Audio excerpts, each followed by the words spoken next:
Good morning, friends. I'm George Latimer, Westchester County Executive, and I'm joined here by an accumulation of individuals that are involved in today's announcement, which is one of those moments in Westchester County that we're very proud of, where we make a significant improvement in our park system by restoring something that we had, which had fallen out of service, and now we're going to bring back to life.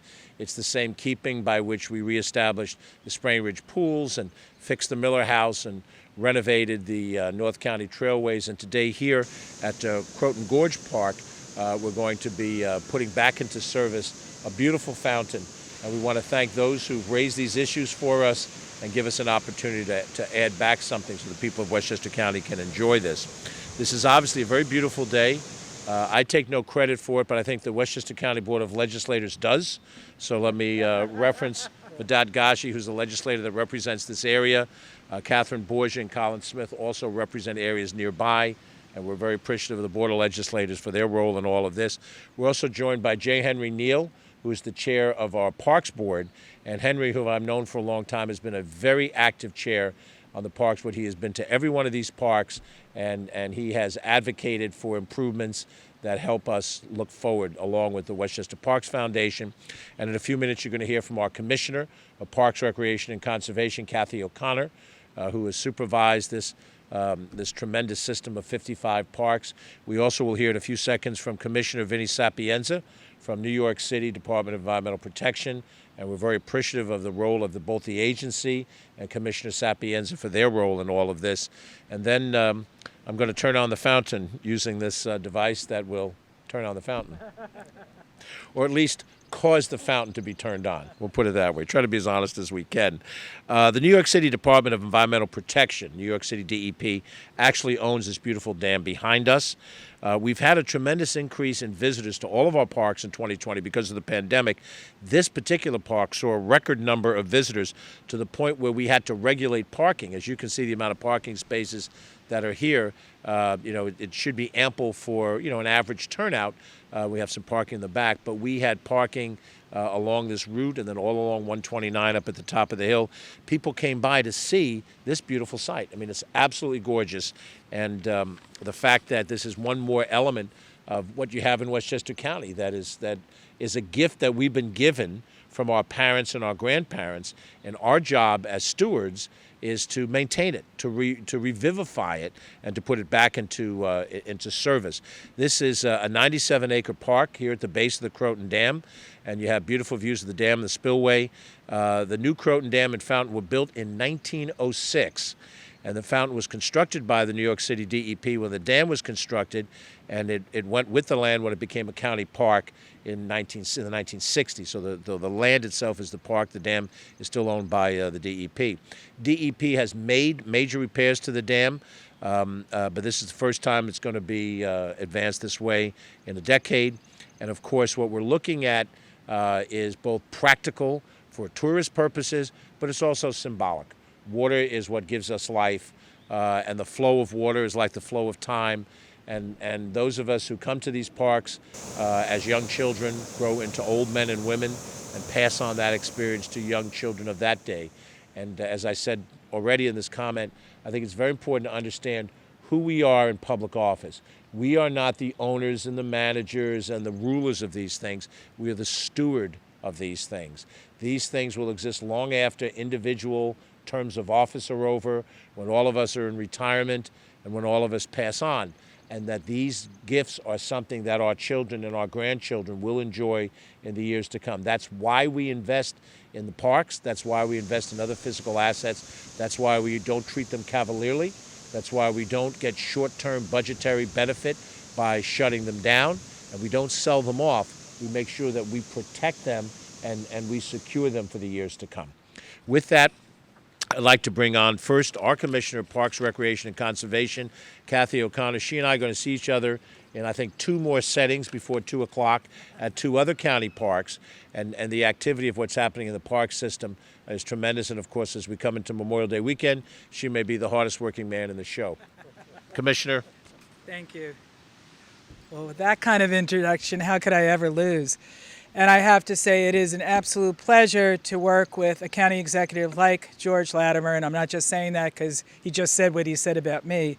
He is a true supporter of the Parks Department and a true friend, and he puts his money where his mouth is, and this is another example of this is a simple fix that we didn't even really consider a few years ago. A lot of things were happening. The dam was being worked on. But through the efforts of, and the county executive mentioned Henry Neal, I have to say Henry, who is the chairman of the Parks Board, Henry and his friend Sarah were actually on top of the dam a few months ago. And of course, Henry is a pit bull when he wants to be. And he called me immediately and said, "Why is that fountain not on?" So, of course, I did a humana, and I did find out why. And then I worked with Dave DeLucia, who is our park facility man and also a bike rider, and he knows this facility inside and out. And together, with the county executive, with the Board of Legislators, and with my staff, and, of course, with the New York City DEP, put our heads together, and it's going to go on. So we are so excited. This is another beautiful facility. It's lovely right now. If you come on Saturday and Sunday or a holiday, it is packed. And so our staff is working really, really hard to keep it clean, green, and growing. And I'd like to just say thank you. Our Parks Director, Joe Simoncini, is here. He oversees a lot of our big active parks. The Superintendent is Ronnie Anderson, who is awesome to work with, and his right-hand man is Doug Falcone, who's over there looking like a bodyguard. Collectively, they do a wonderful job.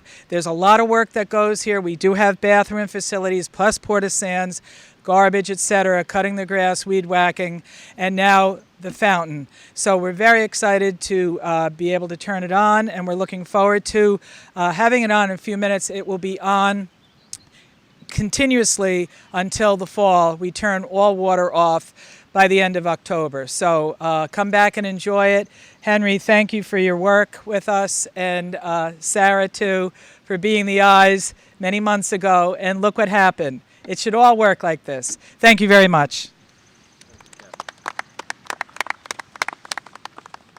I'd also like to just recognize that in addition to Henry Neal, who serves as chair of the Parks Board, a longtime friend and a great public servant to Westchester County, Marty Rogowski, has also agreed to serve on the Parks Board, just recently appointed. Marty is a former member of the county legislature. We were colleagues for a number of years.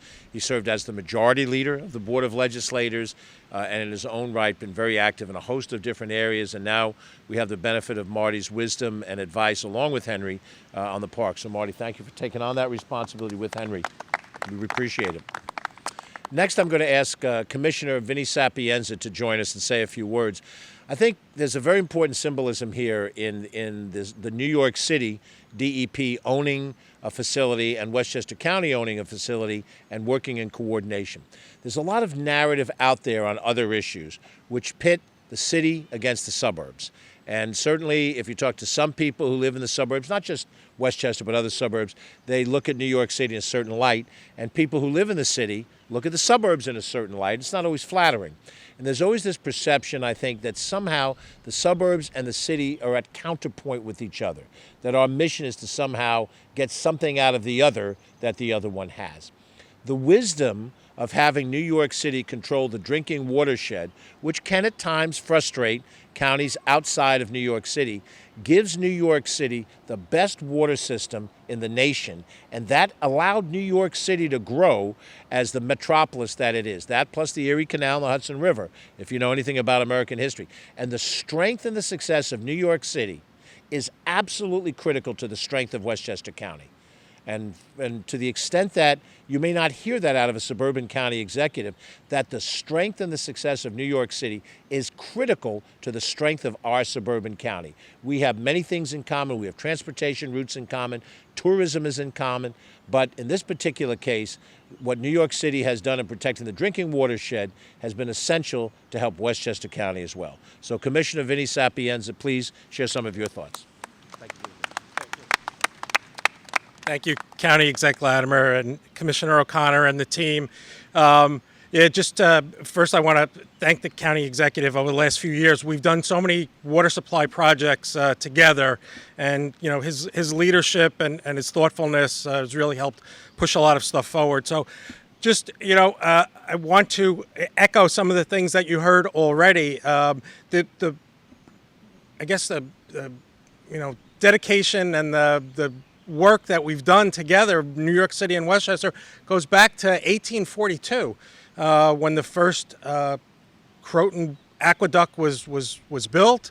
The county exec mentioned the dam going back to the early 20th century. When that went into service, it was actually the largest dam in the world at that time. But we've been attached to the HIP for a long time, and as you've heard, it allowed the whole region to grow. Having that water supply system to provide water to allow residential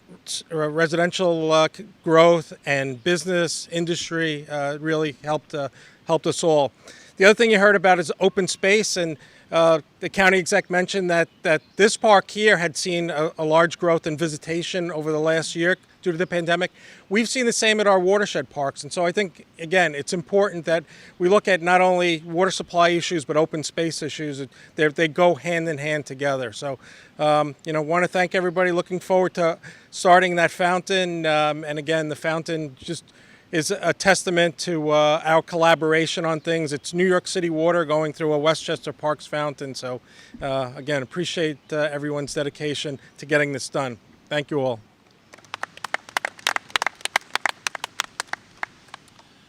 So next up is the turning on of the fountain, symbolically and actually. And again, we want to thank that those who made this possible by doing the physical work necessary to make sure that this fountain could flow again. And I just want one final closing comment. The visual of the fountain starting up is probably what will make the story interesting. Everything else is sort of general words. But I had a friend of mine ask me, a person not involved in government, 3.5 years into this term, what do you think your legacy is going to be? And I said, I don't think there's a legacy. I think that's a misnomer. We don't remember the names of the people who were in positions of authority when many of the great decisions were made that led us to where we are today. I said that when we were down opening up Bicycle Sunday just south of the county center. You think of the county center, the Bronx River Parkway, Playland, a number of other. We don't know the names of the people that made the decisions to make those things happen. What we do know is those were wise decisions. And the creation of the dam and the park for people to enjoy was a wise decision. So what really is the situation here? It's not about legacy. It's about keeping the faith, that we kept the faith. We believed in the things that the people before us believed in, the public access to public facilities so people can enjoy it. Some folks might be able to enjoy certain things because of their own wealth and success, but everybody should be able to enjoy a park. Everybody should be able to enjoy a beautiful view. And we are trying our best in this term to keep the faith of the people that were before us. So with that, we'll turn on the fountain, I hope.